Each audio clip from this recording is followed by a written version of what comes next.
We are on. Good evening, everyone. Today is September 22nd. It is the first evening of fall. This is our second meeting of the month of the Goffstown Planning Board. We do not have plans before us tonight. Tonight has been scheduled as a workshop for the zoning and development regulations, zoning ordinances. We do not actually have a quorum at this point in time. The only matter of official business that we had before us tonight was to act on the minutes. We are expecting that perhaps we will have one or two members joining us later, a bit late. But given that, we're going to start our workshop and see where we get this evening. But before we do that, I'd like everybody here to identify themselves for the record. And Jonathan, if we can start with you. I'm Jonathan O'Rourke, the Planning and Zoning Administrator. David Pierce, Selectmen's Representative. Gayla Brook, Recording Secretary. My name is Barbara Griffin. Kimberly Peace. All right, thank you, everybody. All right, so our minutes of September 8th, we are going to put off for action if we get one more person here tonight. I will tell the board that there is something here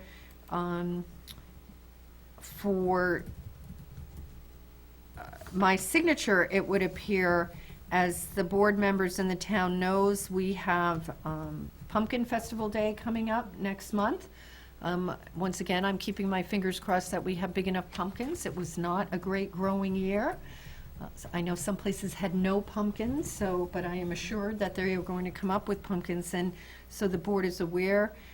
They are asking that businesses display orange lights, as in the Main Street area. Main Street was not really quite sure of the protocol for this. This would be temporary lights for a specific purpose. We have rules in regards to the display of things on businesses, and there was some question as to whether or not this would occur, but it's been determined that that would not be a violation of the Goffstown zoning ordinance. So the businesses have been contacted and letters have gone out. So if you see those lights starting to appear, it was actually requested by the town, and it's our hope that the businesses will participate in that. Jonathan, do you know the date of the Pumpkin Festival off the top of your head? I do not. That would be putting you on the spot, so I apologize. No worries. Tempted to say is 18th and 19th of... Yeah, that sounds about, it's Yeah. always that time period. We also have a letter from Southern New Hampshire Planning Commission. Our annual dues, which are based upon a per capita rate, is $17,846. That is our population, 17,000. That's been pretty steady for quite a few years. And the dues will be $11,867. And that's at a rate of 66.5 cents per person. So that letter has been received. That comes from the planning department, and that will be incorporated into the town budget. All right, so we are here on a workshop for the zoning ordinance and development regulations. As the board is aware, very shortly, we are going to be able to start receiving proposed zoning changes. Those can be done by petition by members of the public, or the planning board can prepare proposed changes to the zoning ordinance. All changes to the zoning ordinance need to go before the voters of this community in the warrant that is voted on in March. So our next vote on these things would be in March of 2017. Development regulations are also on our notice tonight. Development regulations are an internal document, so to speak. In other words, that does not need to go to town meeting for approval, and those deal with actual plans when they come before the board for development. And actually, I don't even know that I have my development regs. In order to get ready for tonight's meeting, Jonathan and I met earlier this week, and when I met with Jonathan, I went through the last couple of years of proposed changes that we had looked at. Some of you may recall that there was some issues in regards to parking, and we've added a provision that allows an applicant to basically ask for less parking than our ordinance requires if there's some other standard or argument that they could make, because Often the parking appears to be an awful lot for the intended use, even though it's on accepted standards. We changed the calculation for units in certain zoning areas to make sure that there was sufficient setback for multifamily development on lots that might be merged or are larger than required in a certain zoning ordinance. We addressed sandwich board signs and where they could be placed in relation to the property boundary. And we also spent, board members might recall, last year we spent a lot of time talking about what is and how do we define accessory dwelling units and manufactured homes and manufactured home parks, trying to get our definitions consistent. So Jonathan and I went through a lot of those changes. We went through the calendar, so we had a pretty good idea of when things should be occurring. And I asked Jonathan to take a look at that and to discuss or bring forward tonight anything he thought might still be on the table from what he looked at in regards to either zoning or development regs. And I see, Jonathan, you have prepared a lovely little sheet with little space for us to take notes. This is very good. And so, Jonathan, let me turn it over to you in regards to these discussion points. Certainly, and this obviously is not all-encompassing, so this is just a point of discussion, which hopefully will end up leading to some good discussion topics. There's been some discussion about the process as far as how we receive applications for site plan review, development review, things of that nature. And looking at other towns in the area, there's potential to maybe save some time with the applicants coming to the planning board multiple times, potentially. For example, some of the towns require engineering sign-off before the application is considered complete, or going to something similar to having the TRC review it. We suggest that people come to the TRC and allow staff to provide feedback before continuing on, but it's not mandatory, it's not required at this point. They can just go right to the planning board. Same with engineers, they don't have to review it. DPW is not required to review it before coming to the planning board. Potentially this could save applicants time and money to have these things worked out, and it would make it easier on staff as well to not have as many conditions to approval. And I didn't know how you all felt about potentially considering doing something of that nature. Now, this would be for development regs, right? Yes. Okay. So that wouldn't necessarily be required to go. Right, okay. Let me ask you, Jonathan, what communities require engineer DPW sign off before complete? Manchester, probably? Manchester, I believe Bedford does as well, and I think Derry and Londonderry. I'd have to double check, but there was a few that actually do require DPW engineering signature before moving forward. And what happens in those communities? Well, I guess the point is it comes to the planning board and it's done so much it just gets approved. Mm-hmm. A lot of times we'll see plans and we'll say, we think you need to move this, or we're not sure about this entrance. So I can see an applicant saying, look, I don't want to have engineering sign off on these plans if the planning board is going to change it. I will say in response, a lot of times we're saying that because DPW has got a huge list of comments and we get it. So what happens in that case? There are times where that will come up, I'm sure, and there will be discussion by the board, and they might want to have something else than what it's come up with, and they would probably require some adjustments and to come back again. I would like to think, I have not been here very long, but the applications that I've seen and the process that I've seen so far, like you just mentioned, a lot of times we have engineering figure out what would work best, drainage or sight distance for coming onto a main road, things of that nature, intersections, and those seem to be the hang-ups, where if those were eliminated, those issues were eliminated before they came to the board, it might smooth the process over. So, there's probably going to be things that come up because there's something that you never, you can't always anticipate every single option or every single issue that may come around. So that will come about, I'm sure, at some point. But I think as a whole, it would quicken the process. Is there a risk that we'd be generating work for the town engineer that then never sees the light of day? Well, I think with the requirement coming, and it depends on how we want to word it and how we want to phase that, and obviously we would need to speak with DPW as well. But Eric Gustafson and Megan, they potentially would have time to review this, hopefully, before having to go to all the night meetings and things of that nature as well. I know Megan is out straight, I mean, they all are out straight there, and if we can have a better idea of how they could fit this into the schedule, some sort of allotted time or something of that nature, where she wouldn't necessarily even have to come to as many planning board meetings, that might free up a lot of her time as well.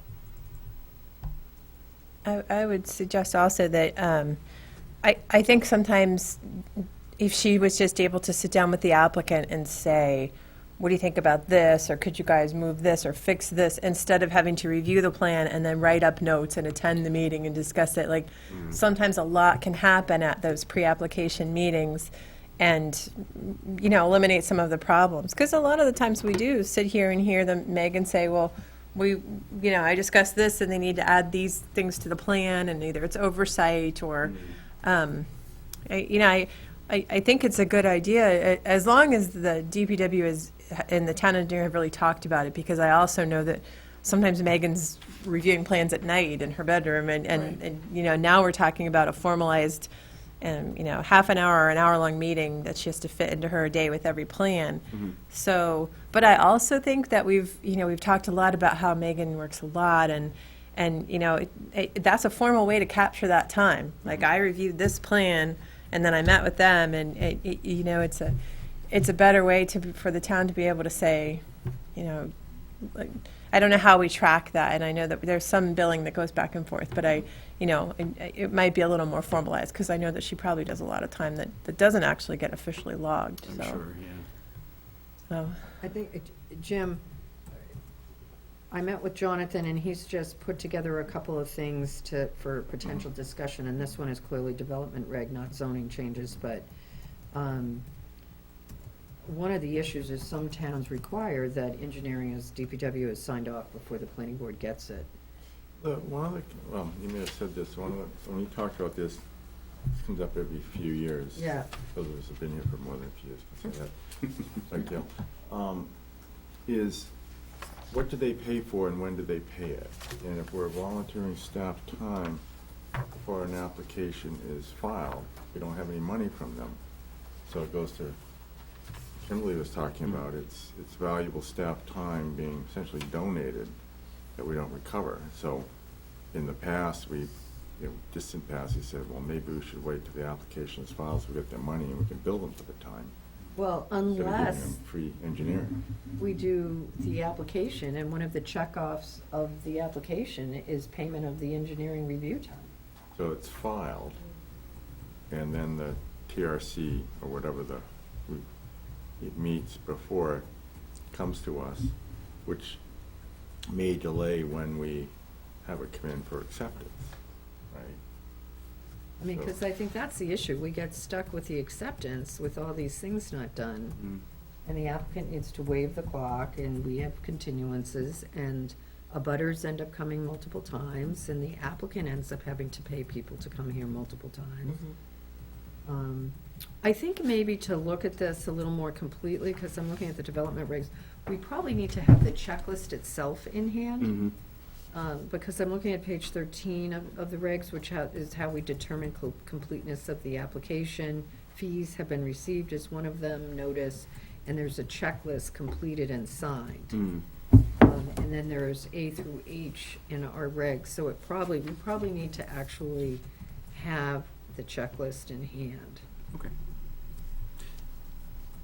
Is this something that I should also bring up, maybe have a discussion with Adam Jacobs to see if it's even in the realm of possibility for them? As in, well, they have to review the plans one way or another True. anyways, right? Yes.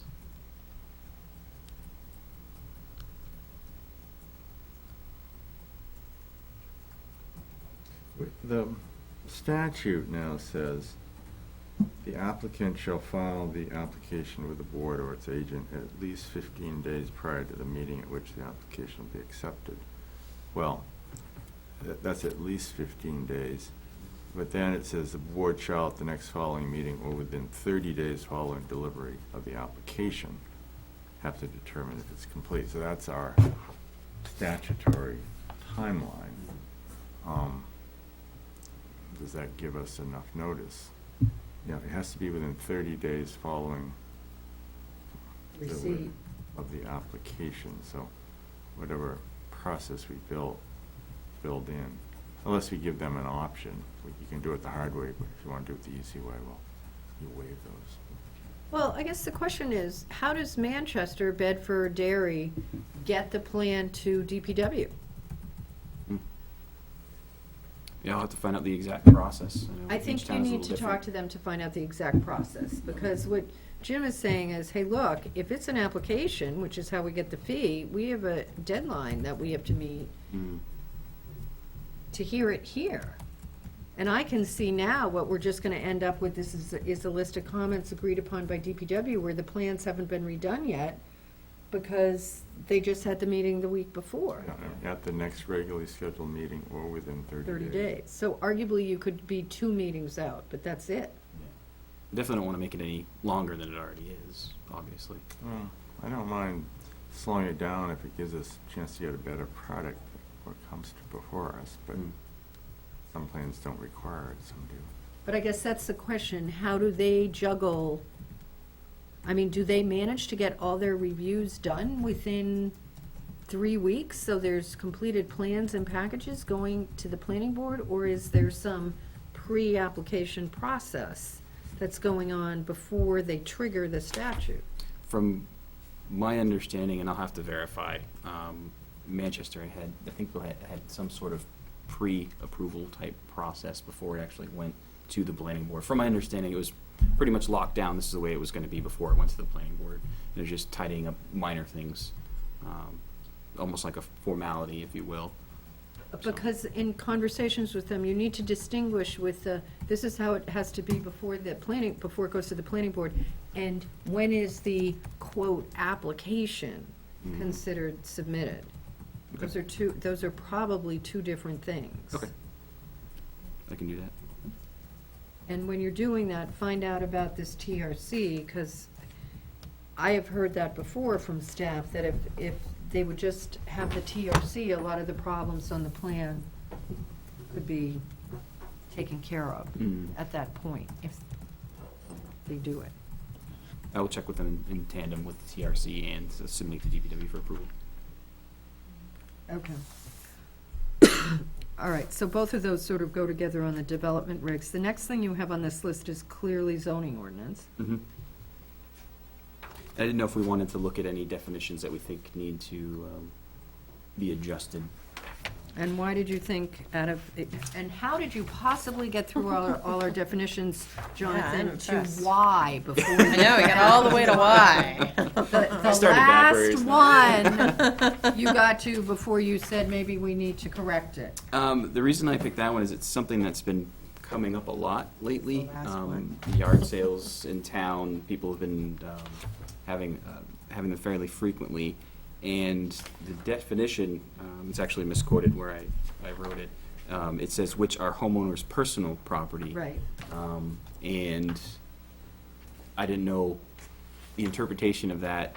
If somebody is selling goods that may argue that they're not their personal property, but they're selling goods on their property as a yard sale, flea market, things of that nature. And so if somebody reverts back to that definition, it could potentially be a loophole, maybe. I don't. Go ahead. This is a problem for some of the towns we represent. Yard sales get out of control because they become permanent flea markets or, Yeah. so We know of such. the goal has been to tie it back into the homeowner's own stuff. And that's the intent of it, so how can we? Well, I don't know how you get around it, because the minute it comes on my property, I tell you it's my personal property. Right? There's a level at which it's not enforceable, but at some point it's clear, and you know, those are the ones you want to stop. If I'm having a yard sale and my neighbor comes over and hits, well, you sell this old basketball while you're doing it, I'm not gonna worry, but if you come over with a whole crate of basketballs and I never played basketball, then. Could we condition it with a frequency clause? Well, that's usually, we have those We have, too. 4 times, it's 3 consecutive days or more than 4 times out of the year. And that's frequent. Yeah. Yeah. Scroll that back to twice a year or something. What has been, in your That's been that here, actually. experience, the enforcement issues that you've seen raised, if at all? Is this an issue you had, Mark had? I mean, you're the zoning officer, and I will tell you, I was in Jonathan's office, and there was more paper related to the zoning issues than there were the planning issues. So are you seeing this as an issue, or what? As far as the definition is concerned, I'm seeing that as a potential issue if it ever moves on to some legal course of action. But it seems to be, just in the short amount of time that I've been here in discussions with Mark and the planning staff, that this is something that's becoming more and more common. People are having yard sales and they're selling trinkets and they're, eBay and all that stuff, and they're selling it on the street. And it's not just, once or twice, 3 times, 4 times a year. It's becoming very frequent all over town. All right, well, you mentioned eBay. I mean, what's the issue with eBay? If somebody's on the internet and selling something on eBay and somebody comes to the house and pick it up, I can't do anything about that. Oh, no, it's just- Nor should I, Yeah. in my opinion. Nope, yeah, and that's, potentially business, and that's fine. It's just the accumulation of goods is what I was alluding to.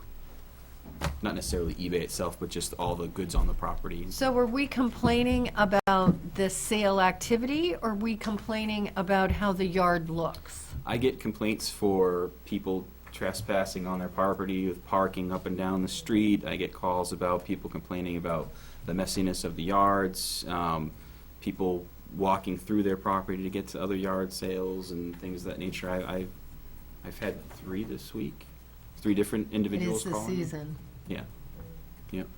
So it's just one of those things that's coming up on the radar frequently lately. One of our towns, we created a sort of licensing procedure that they have to get a permit to show they have adequate parking, and, it adds another level of staff time, but, they're just getting these enormous yard sales that weren't. Parking safety was an issue. I hate to go that far if we don't have to, but that's an Well, and the problem is that parking is generally allowed unless otherwise prohibited, so how do you, Well, but that's why you did it through it's really a sort of a site plan issue. Right. If somebody's having an event that's creating parking, you have a right to regulate it. wouldn't it be the case if somebody was doing it more than 4 times a year, that then they could be cited? The issue then becomes, it's usually on Saturday and Sunday, so you come in on Monday to the complaint. And you have to keep, you have to document those 4 times and pictures and everything. You have to have that documentation ready to roll. So it's a lot of, like you said, it's a lot of staff time for that as well. Well, I don't know that we're gonna create a definition that's gonna eliminate that, No, Jonathan.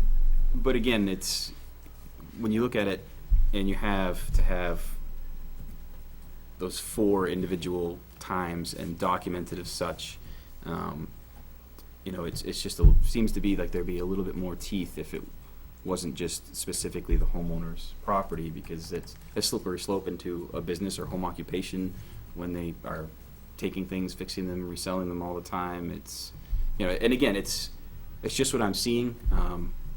I'll do whatever you all want me to do, so let's just bring up a few things. Okay, no. Again, you did start at the back, I'm presuming. Got to the first definition and came to a halt. The other term in there is use household items. If they're bringing in items that obviously are not household items, but the situation you just described, that's not a yard sale.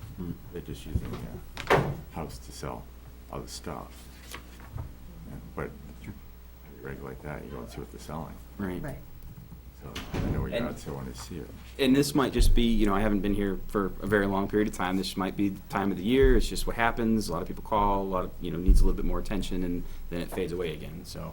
But it's a permanent yard sale, a recurring yard sale that I, There are a couple. Yeah, yeah.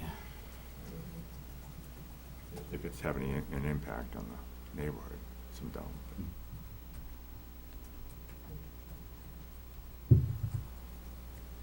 I mean, I guess the only way to deal with it would be to further, in regards to the regulation and getting the permit, or being the allowance and allowing it 4 times a year, or whatever, you know, the parking is sufficient and doesn't interfere with other other landowners' use of their property.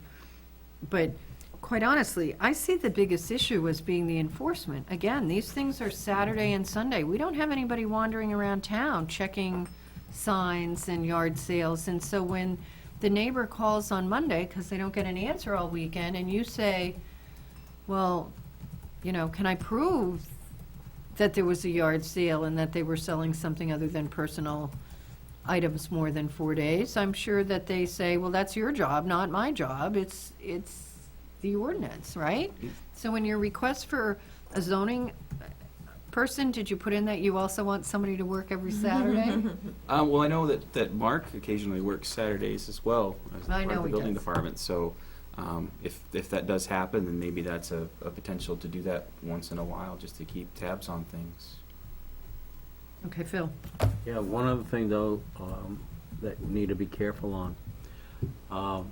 Sometimes you think that you're trying to solve a problem, but you create problems, because on an issue like this, as to whether or not something is, personal items are being sold or not, or how many times, you start opening up an avenue for neighbors who don't get along with other neighbors to call up, complain, to try to get their issue, their personal agenda solved onto your lap. So I guess the question, though, that I have of you, is there are there specific locations that seem to be problematic, or is it a certain amount? I mean, if you're only dealing with 3 or 4 different places, the last thing I want to do is make everybody in town Right. suffer for 3 or 4. I would rather try to deal with the 3 or 4 on an individual basis, if there's a possible way. Yeah, and they do, from what I can tell so far, at least what I think I can tell so far, is that there seem to be isolated pockets where this happens. There are some that pop up now and again, but I think there's a few places that really just need some attention to that. Because they're causing a problem with neighbors? It seems to be neighbors and traffic and things of that nature. Those are They the call the police for the traffic? they could, and I've mentioned that a few times, but then I get calls back. So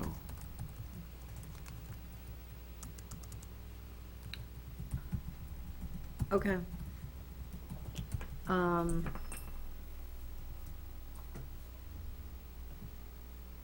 I guess maybe, are there a couple of addresses that reoccur? When you say pockets, are you being nice because there are a couple of specific addresses that Yes. occur? Okay.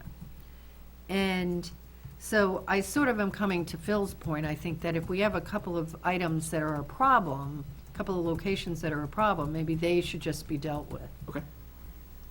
And I didn't know if this was an issue that I mean, obviously you all have been here a lot longer than I have. If you've seen this as this good opportunity for me to find out some more information, if this is a problem throughout town, or if it is just limited to these particular locations.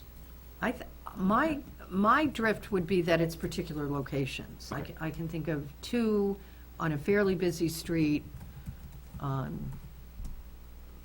that are nearly permanent or reoccurring certainly more than 4 times a year. Okay.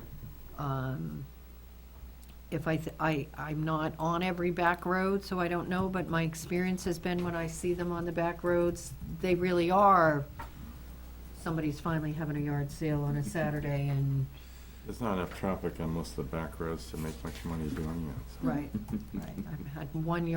I have had one yard sale in the last 10 years, and I had it in Manchester with lots of traffic. I swore I'd never do it again. And what is the enforcement? If you have a documented, all right, last weekend and the weekend before and the weekend before, like, what happens then? It's a land use violation. Yeah, Okay. typical enforcement. Mostly you tell them, don't do it again, or we will. Yeah, we try to get them to comply, start off soft approach and send them a letter informing of what the rules and regulations are, and then ratchet it up if need be. And I think we need to be careful if the complaints are coming from one person as to one other person, then you might be getting into what Phil described, is that it's not really a community issue, it's somebody thinks Right. they've got a Hatfield hook. McCoy kind of a, And I mean, if it's a rule, it needs to be enforced, I'm not saying that, Right. but I think I don't know how to make this definition better to make your life or and it might not be, Might it be just easier. might need more attention, so. Maybe you just have a miserable life and we can't do anything. I mean, I guess at that point, once it gets to that point, that would, I guess, be in the town prosecutor's hands anyway, so. Okay, thanks. All right, so somehow you jumped from the last word in our definition section to page 47. So let's go to 47, and thank you, Jonathan, for giving us this outline. It's always better to give us an outline than to let us loose. And this was something that we mentioned before in one of the planning board meetings. It was kind of a hanging paragraph, and just to All right, correct so it. So I didn't know if there were any other additional issues. I'm looking at a chart, so I'm very confused. No, it's not, that's the wrong reference, it should be page 27. Oh, page And it's above 5.3 adult video or bookstore. Oops. There is a paragraph that doesn't have a number. Yes. I would move that we call that a non-substantive change that we can just add the number to. Okay. That doesn't require an amendment. Which one is that, Jim?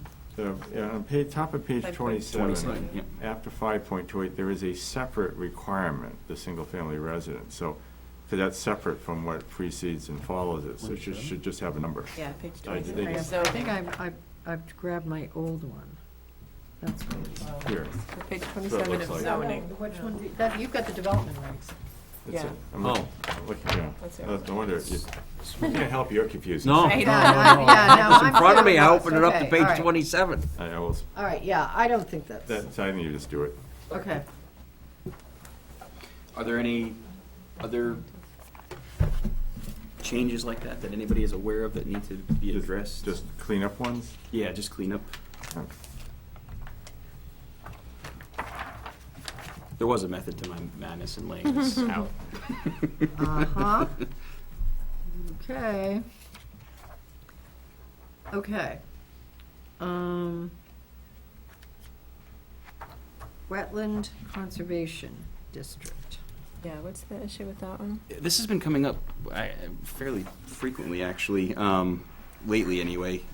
There's going to be a couple different applications that are going to be going to the CONSCOM and the ZBA. And in the regs, it says that the outer 50 of the buffer is to go to the planning board with soil scientists, information, things of that nature. But the inner 50 goes to the ZBA.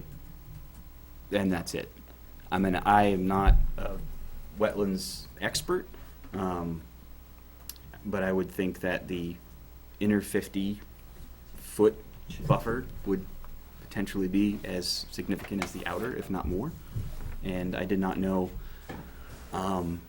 if that was an accurate statement, if it was backwards when it was written, or if there was another reason why it was written that way. And talking with Patty, we were just not sure if that was the way it was intended to be. Yeah, the answer is yes, I just don't remember why. So under 13.3.4, it says relief from the outer 50 feet of the buffer may be granted by the planning board. which, we typically see that at conservation. People come in with it, and they talk about the functions and values, and we added this to make sure that, that they actually look at it and that we have a discussion, and that it's not just like 50 feet of bog or something that they're saying, oh, it's fine. And we do see that a lot of people trying to come in with the waiver of the outer 50 foot. I guess I was not aware that there was ability to waive the inner 50 foot. Or so I guess what happens then is if they want to impact the inner 50 foot, they have to go to ZBA for a conditional use permit or, They go for a variance, Yeah. right? Yeah. okay, a variance? Which you can do in any event, doesn't matter what we say, they can always seek a variance.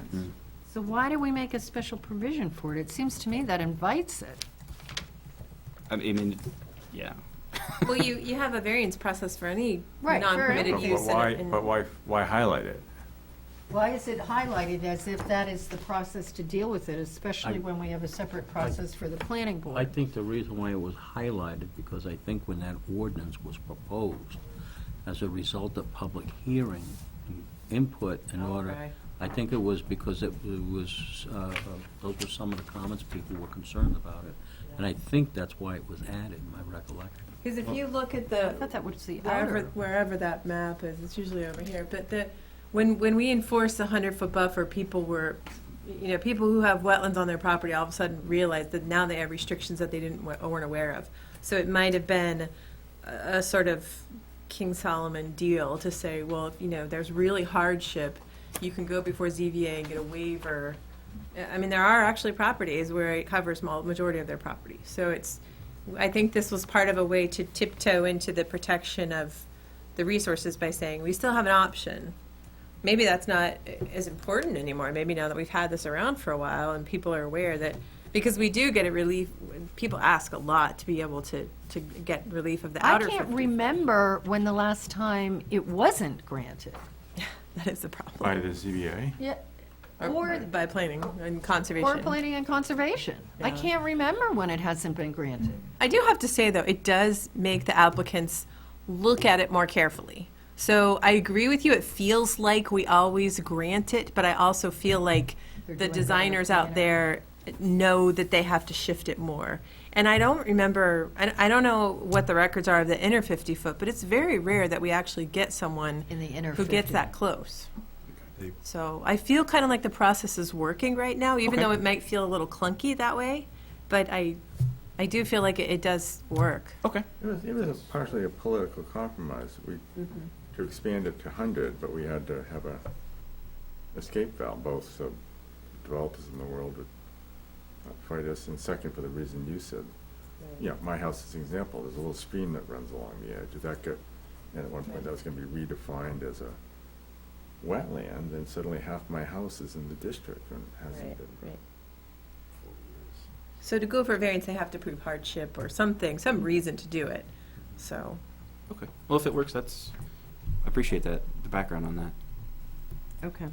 The wetlands, since Jane and I wrote the original one on our kitchen table, has been a political compromise all along to get it passed. It was barely got it out of planning board in the first day one, and then each time we've amended it, we've been, I've always been the aggressive one, but mindful you have to get it passed. Okay. we've never actually expanded it to residential properties, but because there was hesitation that that wouldn't pass, and we've never tried to make that step either, so.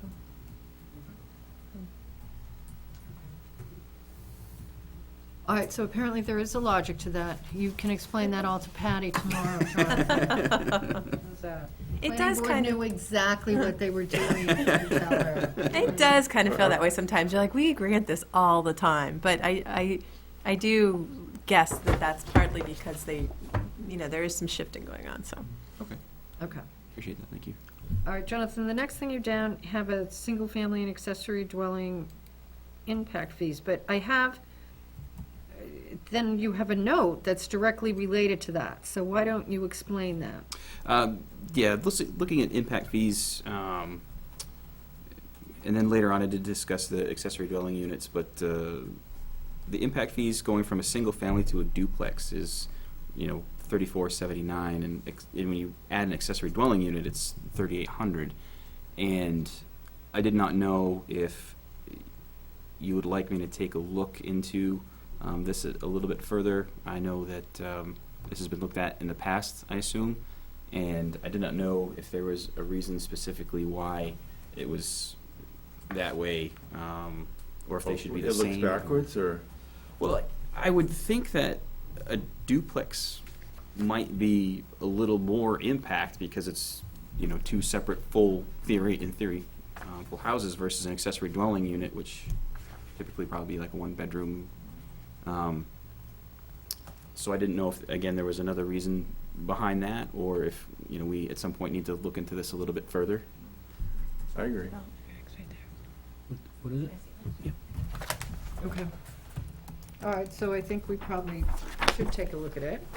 Well, broaden that question to the, I don't know how often our impact fees are revised, the model, I just don't know. They're done a long time ago, and Yeah, and from what I understand, they haven't been raised in a long time, and I'm not, looking to raise them by any stretch of the imagination.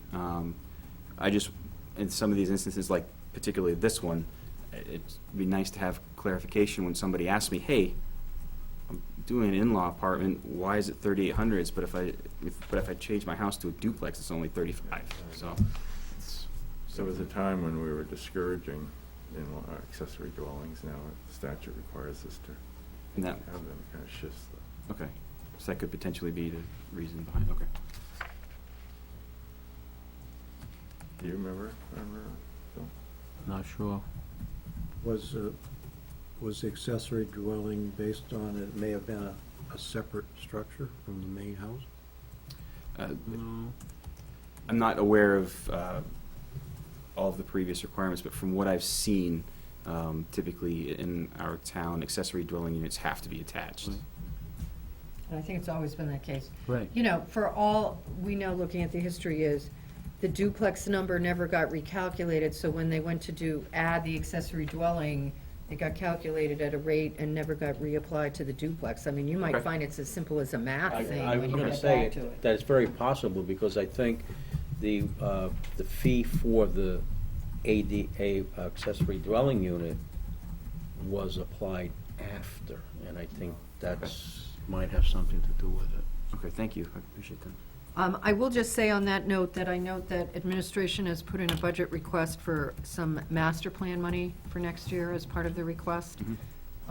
So hopefully that will be going forward. I will say that while there had been some hope that there would be money put in for a zoning code person at the beginning of the year, it looks like that's getting pushed out,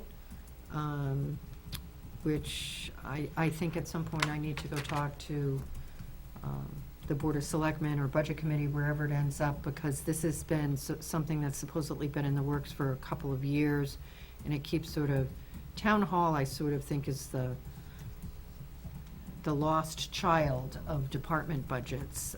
I see some of these other department requests come in for personnel or changes, and getting paint budgeted for this building was a major, for the interior of this building was a major thing. And I remember being on the board over 10 years ago when the need for some renovations and relayout of this building were discussed, and it's still exactly the same as it was.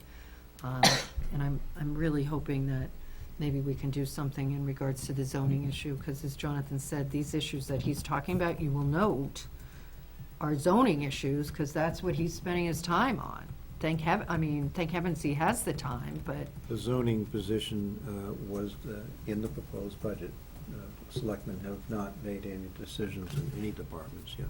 no, I know you're just receiving budgets at this point, but I think the proposal is a little later now than it was gonna be. I know that there are some changes going on in Town Hall by virtue of resignations and that kind of thing coming up, so hopefully the Board of Selectmen will decide that planning and the building can use some of the funds. All right. So what's going on with the not properly permitting? How's that happening, Jonathan? We've been seeing that a lot lately, after the fact permits, things of that nature. Specifically, after speaking with Mark in the building department, we've seen a lot of accessory dwelling units come to light now that people are selling their homes. I will tell you that the town clerk, I believe, in one of our adjoining towns, the first thing she does every morning is get on Zillow and Trulia, and they find apartments and ADAs nearly every day and immediately send out the building inspector. Okay. Interesting. I found one on my own street one day doing that. So, there you go. Wow. And did not know, with that as well, right now, the way we process the penalties and fees impact and building is the purchaser, or the current owner, if you will, when we find out that there's been an issue, is tasked with that. There was an instance recently where someone purchased a home, and less than 5 days later, they went to the DPW to get cans, and that's how we ended up finding out that there was a accessory dwelling unit downstairs. Bill? All right, but just be aware, I don't know if you're aware, I don't know if every single closing has the statement, but at a closing, there is a statement that the seller signs that they have applied for and received all the proper building permits and inspections. Mm-hmm. So the buyer, if that form has been signed, the buyer does have a The pr- document. Right, but the practical reality is the buyer is now stuck with this, the seller is long gone, and for the buyer to go after the seller is a whole another issue. Yeah. I But if do it's that think, close of a period of time, 5 days after closing, they may have, Some sort, and I just use that as an example because it seems to happen a lot, that we find out, you know, when a house sells or things of that nature, and then, you know, the new buyer, after paying all the closing fees, purchasing the house, and whatever else, is left with, you know, $8,000-$10,000 bill, whatever it happens to be. that's why it's always good to spend a little bit of time and always check with MLS listings, because you'll find 3-bedroom homes listed as 4-bedroom homes, and if you just check, the assessor checks.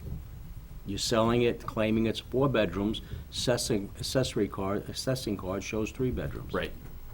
Agreed. But in those instances where somebody may not have hired the best person that they had out of, you know, not necessarily ignorance, but just unknowing, you know, you hire a professional and you think that they're going to do all of the due diligence, and that's what you pay them for, and they don't necessarily do that, and You're talking about a Realtor? yeah. Well, they're licensed by the state, they have a state license. Oh, no, I understand that, but in these instances where, you know, the houses are sold and the new purchasers are left to hold the bag, and again, this is, I bring this up to you guys. In order for the house to be listed as a bedroom, it has to have a closet. Right. well, we're getting a little off. Yeah, I know, We're I'm getting just- off And the we have tracks. a equitable waiver on setbacks, for example, provision in the statute. I suppose if you wanted to, you could create some similar grandfather, or if it's no fault of the buyer, but the problem is then everybody's gonna claim that I Mhm. didn't know. Right, so- and that's what I'm concerned with as well. I'm really wondering how you don't want to invite people to be ignorant. No. Well, and the reality is that your listing is supposed to have that kind of information on it that corresponds with the tax cards. So, I think the reality is people do work in the house, they don't get permits, and it can go from, you know, adding a closet in a room that is not originally intended to be a bedroom to, when it comes time to sell, we can call this a bedroom. So, I don't know that we can get that involved in it. Okay. I mean, can't you always apply to the Board of Selectmen for a waiver of fees? I mean, you can always apply for some sort of hardship. I do think there are issues in that with representations being made during the course of the closing, but I don't know how to deal with it from a planning perspective, to tell you the truth. I mean, And that's why I asked you all. I just don't know that this is where Right. to deal with that issue. Okay. Appreciate it. I was just bringing it up so you're aware that, of avenues that exist. Oh, yes, no, absolutely, appreciate that. Anything that makes lawyers wealthy is a good thing, so I think people sue other people. This from the managing partner. I've just been a little slow recently. All right, so that was the list that Jonathan came up with for tonight, and I want to thank him for that, because it does get us, while I'm not sure we've come up with any consensus that anything needs to change, he's going to be following up on this engineer, DPW signing off. I will remind the board that, you know, how long applications take has always been an issue. I will tell you, I think to a certain extent, it's just what people say is that applications take a long time. In 2014, 13, there was a survey done that said that Goffstown was the same as the average of surrounding communities for plan approval, if not a little less, and that in fact, a lot of our fees were less, to the point that we should probably look at them. Yeah, we're not slowing. We're not out of sync with what it takes to go forward in other communities. Are there other issues in the zoning ordinance, sticking with that right now, that planning board members are thinking we should be taking a look at this point? I mean, this is going to be an ongoing discussion. I think we can leave a little time for this at the end of every meeting, and even if you just say what you think the subject is, then Jonathan has something to take a look at and come back. The development is. I know it's come up, and I can't exactly pinpoint where, but there is a discrepancy in Section 8 of the development regs that are driveways, and then under zoning, Section 7.4 driveway standards. I cannot pinpoint off the top of my head, but I know we had one that came up, and they said, this reg says this, and zoning says this. So it's either distance from an intersection, or maybe it had to do with site distance. Talk about the one that was just here a couple of weeks ago?